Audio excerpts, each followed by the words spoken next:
Happy Pride, everyone. Um, this video, I'm making this video partly because it's Pride Month, but also partly because I've just been obsessed with John Waters for a hot moment. So, yeah. But I want to start with a review I read on Letterboxd that says, in part, nothing can prepare you for your first John Waters film. And I think that is very true. I made the mistake of having my first John Waters film being Pink Flamingos, which you probably know from one of these iconic scenes in it. Could you give us some of your political beliefs? Kill everyone now. Condone first-degree murder.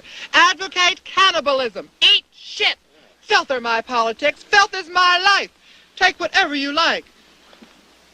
Yes. How's this for a center spread? Christ almighty. You stand convicted of assholism. The proper punishment will now take place. Or the scene where Divine the drag queen eats actual dog feces at the end of the movie, which, that's John Waters for you. I watched the documentary called I Am Divine about Divine the drag queen, who often appeared in John Waters films because the two of them were close friends. And in the movie, John Waters talks about how whenever he was told that somebody threw up in the theaters while watching Pink Flamingos, he took that as a standing ovation, which kind of talks about how he makes his films. But for those of you who don't know who John Waters is a pretty well-known filmmaker to people in the queer community he gained most of his notoriety during the late 60s into the 70s from his underground, subculture art filmmaking, because most of his films at the time would not be played in actual movie theaters because they were unrated. But he did later go on in the 80s to create more mainstream pieces like Polyester, which I talk about later, and the original 1988 movie Hairspray. John Waters started his career with controversial films that aren't for the faint of heart. I was looking at his Letterboxd, and the first film I saw that he made was about this interracial couple getting married and then a Klansman trying to stop the marriage or something like that. I don't look too deep into that, but then I know that there was another movie he made with Divine. I think it was called Female Trouble, where she kind of goes crazy and starts killing people because she didn't get a pair of heels from her parents for Christmas. But I think the film that he's most well known for is Pink Flamingos, and I'm going to include part of my review for Pink Flamingos here, but I'm going to include the full one there. And in part it reads, I went into this movie with the expectation that it would follow the rules of other movies, but when I saw my first uncensored penis, I knew I was in for something different. As the movie went on, I found myself wanting to turn it off more and more, but I kept going. This movie should not be so easily accessible. I wish I did more research into this movie before watching it. That being said, this movie very clearly isn't trying to portray these things as if they were real. While difficult to watch, this movie has plenty of scenes where it shows you it's just a movie. Bad acting, awkward cuts, unrealistic behavior, etc. I find myself wanting to defend this movie while also very much wanting to criticize it. By my standards, this movie is pure filth, which I'm sure is what John Waters intended it to be. And to quote another user on Letterboxd named Sally Jane Black, she says in part, but Waters also understood the line between his films and reality and made films that would be very difficult to confuse with reality, which is necessary. If this film took itself seriously, it would be unwatchable, which I completely agree with. I went into Pink Flamingos, like I said, kind of blind, and I feel like unaware just how insane it would be. The way I reacted to it now, I wonder how audience reacted to it when it came out in 1972. Now, obviously, like I said before, it didn't come out in mainstream theaters. It came out in more kind of underground, artistic theaters. but still, like, people would throw up in the theaters while watching it, which I totally understand.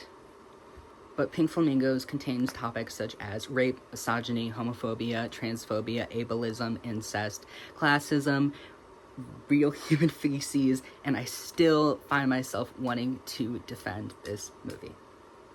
Pink Flamingos is so ridiculously unrealistic, campy, over the top, low budget, and honestly very hard to take seriously in general. Anyone who does take this movie seriously clearly missed what Waters was trying to do with this film. Honestly, I feel like if you take a majority of his films seriously, you're not gonna get it. You're not gonna get it. Waters did go on to create more kind of filthy movies in the vein of Pink Flamingos, with Divine often being the star of them. But later on in Waters' career, he stepped away from those kind of films and worked on some more light-hearted films like Polyester, which riffs off melodramas by having Divine, the drag queen, play this suburban housewife with the worst life probably imaginable for a suburban housewife. Her husband is like a serial cheater who runs a movie theater that only shows adult films. There's like people constantly outside of her house picketing, like protesting against her husband. She has a delinquent daughter with this weird boyfriend, and she's like always dancing, and she gets pregnant. And then she also has a son who is this kind of, I don't know what term to use. He's like a sadist, I guess, who is into feet, and he goes around town like stomping on women's feet and breaking them, which this entire movie is so crazily unrealistic. Like, there's a scene where Divine's character Francine, like, her mother is at their house, and there's like these two trick-or-treaters, which is like one of them is her daughter's boyfriend, and the mom is like, I don't have any candy for you guys, and then they're like, yeah, well, we're gonna go trash this house, and then they shoot the mom.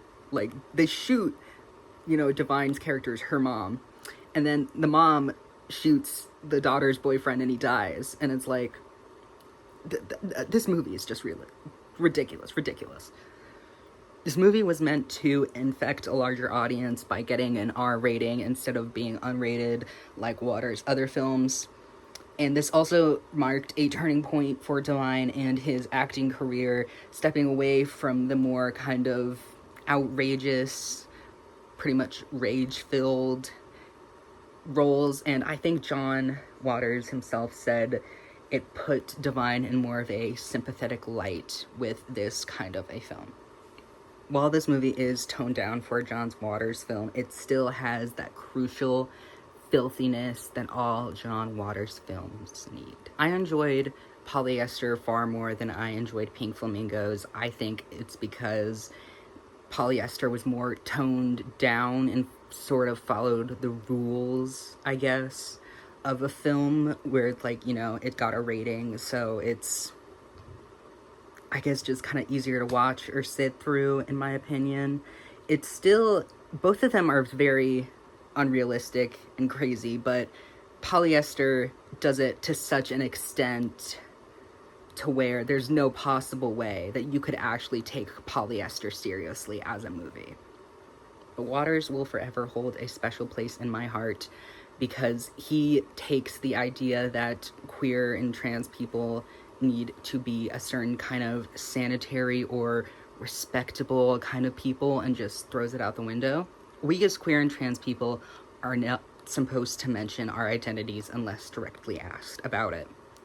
We are supposed to look as normal as possible. We're supposed to hold our tongues when somebody says something bigoted. We are not supposed to get angry. We are not supposed to do anything wrong. And we are not supposed to be out and proud about our identities. Queer and trans people should not have to live their lives trying their hardest to appease what cis-het people think we should be. That is not how we got here today. Trans women of color, alongside other queer and trans people, had to fight and rock the boat and make noise and take up space in order for us to have the rights that we have today. Queer and trans people had to make other people uncomfortable with their transness or their queerness to get them to accept us like how we are accepted today. And I know that this has been repeated into oblivion already, but the first Pride was a riot. Queer and trans people should be allowed to live lives like anyone else. They should be allowed to be cringy. They should be allowed to be weird. They should be allowed to do whatever they want, like cishet people are allowed to do whatever they want. They should be able to openly talk about their identities, to talk about their partners, to talk about things with people without feeling like they're going to be judged for doing it. And Waters is an example of this. Waters is a gay man who is open and out with his sexuality in his films. He doesn't hold back from this filthiness. He doesn't try to make himself sanitary or respectable to cishet people. He is just authentically himself. He's messy, he's flawed, he's filthy, and this inspires me as a queer and trans person to be my most authentic self. It shows me that I can be who I am supposed to be, that I don't have to water myself down or make myself as sanitary as possible just for other people to respect me. John Waters shows me that I can be queer and trans and I can be unapologetically myself. Now, that being said, I hope everyone has a very wonderful Pride Month. I hope you get to hang out with all your friends and just have a wonderful month in general. Thank you for watching this video, and don't forget to go watch a John Waters film. Bye.